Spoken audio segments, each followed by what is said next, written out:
আজকে সত্যি এক্সট্রা টাইমের মতো কিছু চ্যানেল ছিল এবং কিছু সংবাদ মাধ্যম ছিল যাদের জন্যে আমরা এখনও মানুষের কাছে আছি এবং মানুষের কাছে পৌঁছাতে পারছি।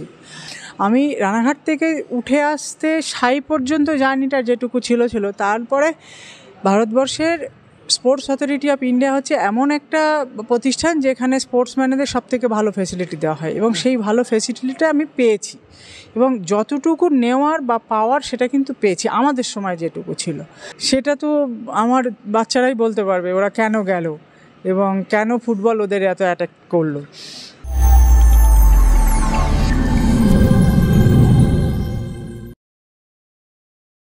যারা অমিতাভ বচ্চনের 6 ফুট নিয়ে অনেক কথাবার্তা বলেন তারা কি সম বিশ্বাসকে চেনেন? আমরা বাঙালিরা সম বিশ্বাসকে চিনি, আমরা জানি।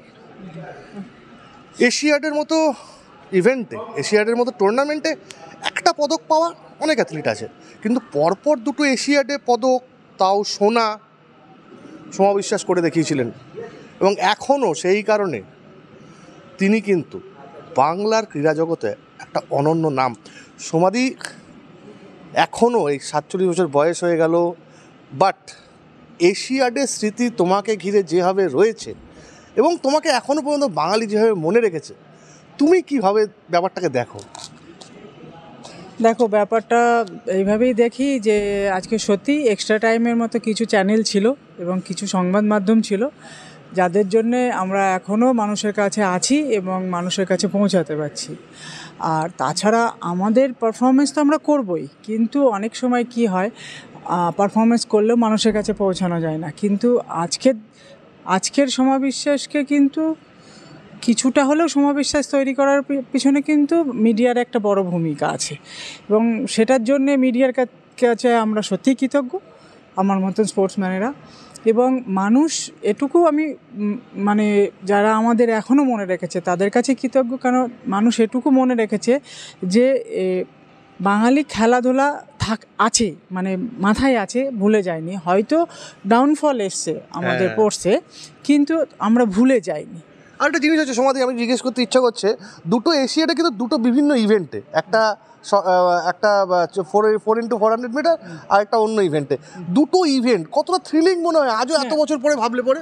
থ্রিলিং তো অবশ্যই, কিন্তু দুটো এশিয়ান গেমসে আমি হেপ্টাথলন প্লাস 400 পেয়েছি। হ্যাঁ, কিন্তু 400টা হেপ্টাথলনের ইভেন্ট নয়, তাছাড়াও আমি ওই ইভেন্টটাতে মেডেল পেয়েছি। কারণ একটা যে 200 আর 800 মিটার আমার হেপ্টাথলনে ছিল এবং 400টা তার মাঝখানে, অতএব আমার স্প্রিন্টটাও ডেভেলপ ছিল এবং এন্ডুরেন্সটাও ডেভেলপ ছিল, যার জন্য আমার 400-এ মেডেল নিতে অসুবিধা হয়নি। আচ্ছা, এই স্প্রিন্ট আর এন্ডুরেন্সের যখন কথা আসছে তখনই আসছে পুষ্টিকর খাদ্য। রানাঘাটের একটা মধ্যবিত্ত পরিবার থেকে উঠে এসে কতটা স্ট্রাগল ছিল সমাধি লাইফে, খাওয়া দাওয়ার ক্ষেত্রে ভীষণভাবে দরকার। আজকের যুগে স্পোর্টস সায়েন্স যথেষ্ট উন্নতি হয়েছে, অনেক নিউট্রিশনিস্ট এসছে, তোমাদের সময় ছিল না এগুলো। না, এটা ঠিক, আমাদের সময় অতটা ছিল না, কিন্তু এটাও বলবো যে একদম পাইনি সেটা বলবো না, কারণ আমি রানাঘাট থেকে উঠে আসতে সাই পর্যন্ত জার্নিটা যেটুকু ছিল তারপরে ভারতবর্ষের স্পোর্টস অথরিটি অফ ইন্ডিয়া হচ্ছে এমন একটা প্রতিষ্ঠান যেখানে স্পোর্টসম্যানদের সবথেকে ভালো ফেসিলিটি দেওয়া হয় এবং সেই ভালো ফেসিলিটিটা আমি পেয়েছি এবং যতটুকু নেওয়ার বা পাওয়ার সেটা কিন্তু পেয়েছি আমাদের সময় যেটুকু ছিল। তো একদম পাইনি বলবো না, তবে কষ্ট ছিল। সমাধি, লাস্ট দুটো প্রশ্ন, সেটা না করে পারছি না, একটু কন্ট্রোভার্সিয়ালও হতে পারে। গত অলিম্পিকে পশ্চিমবঙ্গ থেকে একটাও অ্যাথলিট নেই এবং প্রণতি নায়কের মতো একাধিক অ্যাথলিট যারা হয়তো ভালো পারফরমেন্স করতে পারেন, বাংলার নাম উজ্জ্বল করতে পারেন, কিন্তু আমাদের দুর্ভাগ্য বাংলা থেকে কারো রেজিস্ট্রেশন হয় না। হরিয়ানা, ওড়িশা এইসব স্টেট থেকে রেজিস্ট্রেশন হয়। এটা কতটা দুঃখের এবং কেন, তার কারণটা কি? দেখো, আমার মনে হয় না এটা দুঃখের। কারণ হচ্ছে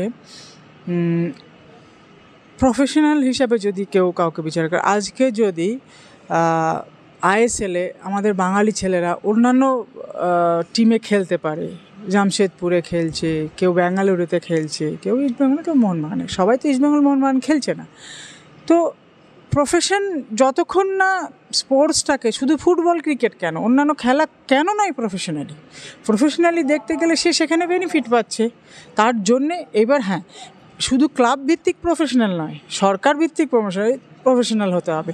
সেটা হচ্ছে ওই ওই রাজ্য তাদের এই ফ্যাসিলিটিটা দিচ্ছে, তো স্বাভাবিক সেখানে সেই ফ্যাসিলিটিটা পাওয়ার জন্য সে যাচ্ছে। আর এটা তো ঠিক, আজকে পারফরমেন্স না থাকলে তো কেউ ডাকবে না, পারফরমেন্স থাকলেই তো ডাকবে। তো সেখানে এটা কিন্তু খুব একটা, আমি একজন অ্যাথলিট হিসাবে আমি কোনো এখানে খারাপ কিছু দেখতে পাচ্ছি না। ওকে, সুনীল গাভাস্কারের ছেলে রোহন গাভাস্কার ক্রিকেটার হয়েছিলেন, অমিতাভ বচ্চনের ছেলে অভিষেক বচ্চন অভিনেতা, সোমা বিশ্বাসের ছেলে ফুটবলে কেন গেল, কেন ট্র্যাক অ্যান্ড ফিল্ডে গেল না? সেটা তো আমার বাচ্চারাই বলতে পারবে ওরা কেন গেল এবং কেন ফুটবল ওদের এত অ্যাটাক করলো, তো সেটা ওরাই বলতে পারবে, আমার কিছু বলার নেই। দেখুন, যাই বলুন, সমাধি মানে যেরকমভাবে ট্র্যাক অ্যান্ড ফিল্ডে একটা ক্ষিপ্ততা রয়েছে, ক্যামেরার সামনে কিন্তু একটা অন্য মানুষ, এবং খুব খোলামেলা আড্ডায় বললেন নিজের সেই 2005-এর এক্সপিরিয়েন্সের কথা।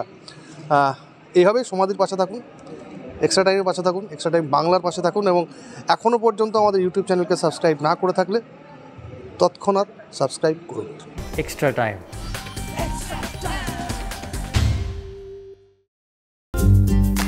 লেটেস্ট নিউজ আর এক্সক্লুসিভ ভিডিওর সঙ্গে আপডেট থাকতে এখনই সাবস্ক্রাইব করুন আমাদের ইউটিউব চ্যানেল। বেল আইকনে ক্লিক করতে ভুলবেন না যেন।